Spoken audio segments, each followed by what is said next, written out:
The material submitted today is an extensive review of renal physiology and acid-base disorders, detailing electrolyte homeostasis, buffering systems, and the mathematical interpretation of arterial blood gases. Yeah. Organizing the diagnostic process into a rigid, sequential clinical pathway can significantly enhance the material's utility for medical students. Because as I understand it from the notes, the argument here is that the student needs all these formulas to succeed. Right. But handing them a raw list of equations is like handing someone a box of engine parts without the assembly manual. How do we build a better manual? Well, that's clearly laid out. I wonder, though, if we've considered the structure.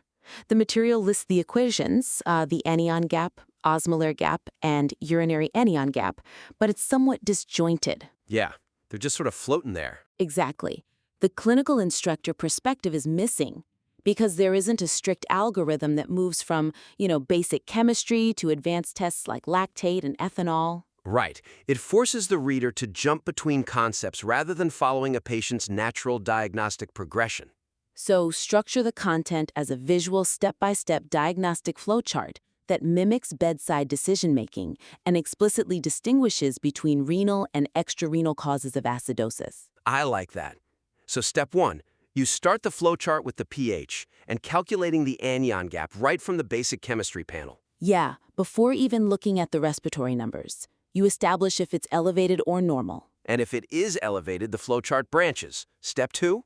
Right. Step 2, if the anion gap is elevated, the flowchart branches to calculating the osmolar gap, which dictates the need to pull lactate and ethanol levels.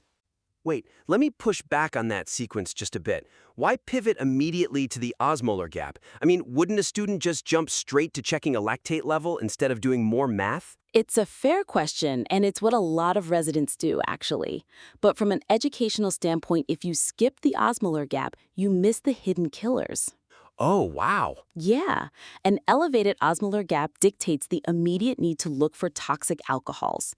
You take the measured serum osmolality from the lab, and you subtract the calculated osmolality. So the substances like methanol or ethylene glycol, they're osmotically active particles, right? Exactly that. So if the measured osmolality is way higher than what you calculated, it tells the student to stop the general chemistry workup. The patient drank antifreeze. Wow, okay. That makes the pathway for a high gap super clear. But what if it's a normal gap? That's step 3. If it's a normal gap acidosis, the flowchart must explicitly guide the student to calculate the urinary anion gap. Which is the sodium plus potassium minus chloride, right? Right. And that definitively branches the diagnosis into extrarenal causes where the urinary anion gap is less than -10 versus renal causes where it's greater than +10. Got it. So locking that into a visual flowchart keeps them from wandering aimlessly through equations. Exactly. And once that sequential flowchart is established, the next logical step for a clinical instructor is testing the student's ability to navigate that flowchart in real time under pressure. Right. Embedding bedside practice cases directly tied to targeted mnemonics will transform this from a theoretical review into an active diagnostic training tool. Let's look closely at the section discussing mud piles. I can see what you're going for here. Let's see how we can strengthen this. Yeah. Because, a medical student staring at this list at 3 a.m. won't be helped unless they can connect it to the patient gasping for air in front of them. I completely agree. The material provides excellent lists, like mud piles and hard dups, and mentions clinical signs like fruity breath or visual changes. But it isolates the theory from practice. It relies on abstract definitions and lacks interactive bedside practice cases to test the reader's ability to identify metabolic versus respiratory acid-base disorders in a clinical setting. Yeah, it's just a bulleted list to memorize right now. Right. So frame the mnemonics within clinical vignettes that simulate an attending physician rounding on the wards, forcing the student to apply the mnemonic to evaluate real patient cases. How would that look in practice for the author to write? Well, design a practice case where a patient presents drunk off their mind with visual changes and an elevated osmolar gap. Oh, so the student actually has to use the flowchart from the previous step. Exactly. They use it to diagnose methanol intoxication, the M in mud piles. That's a great visual hook. It anchors the math to a physical symptom. What about the D, diabetic ketoacidosis?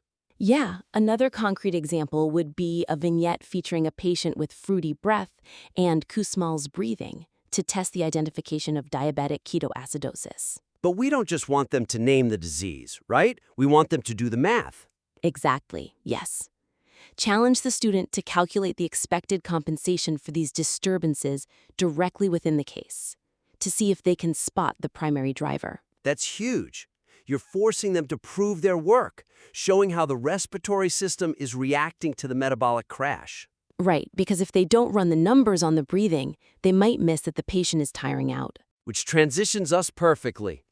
After mastering the primary diagnosis via bedside cases, the clinical instructor must push the students to identify what is hiding beneath the surface, the complex, concurrent, mixed disorders.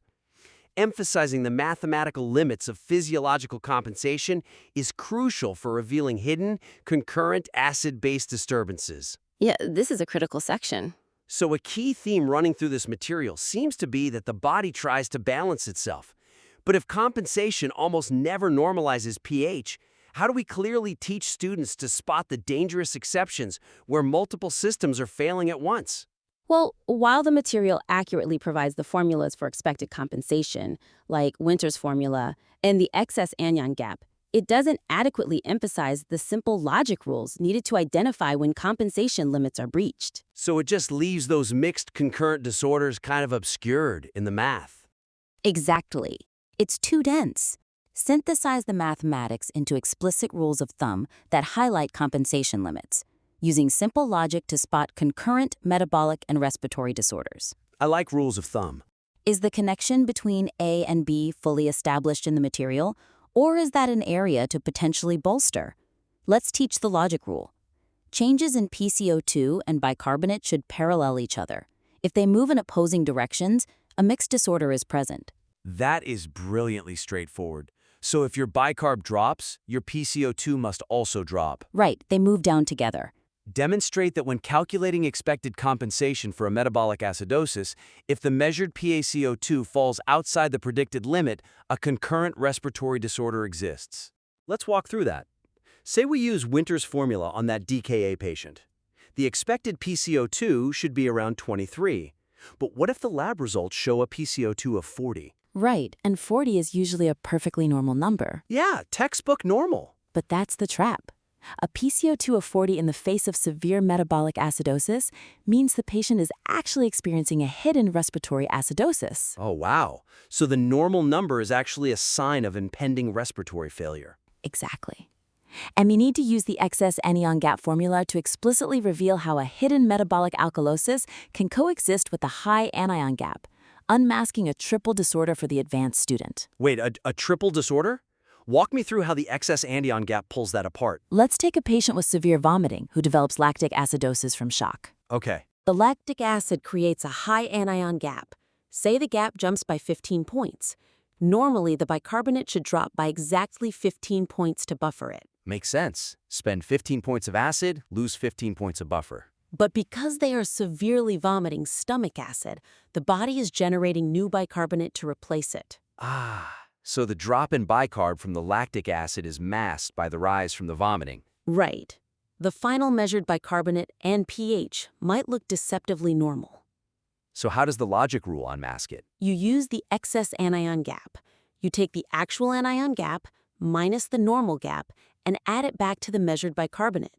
If that number, the excess anion gap, is greater than 30, it explicitly reveals the hidden metabolic alkalosis coexisting with the high gap acidosis. It cuts right through the noise of a seemingly normal pH. That's incredibly powerful for an advanced student. It really is. Well, we've covered a lot of ground today. To quickly recap the core actionable feedback: 1. Build sequential diagnostic flowcharts, moving from chemistry to gap analysis. Yeah. 2. Integrate interactive bedside practice cases using the MUD-PLIS mnemonic.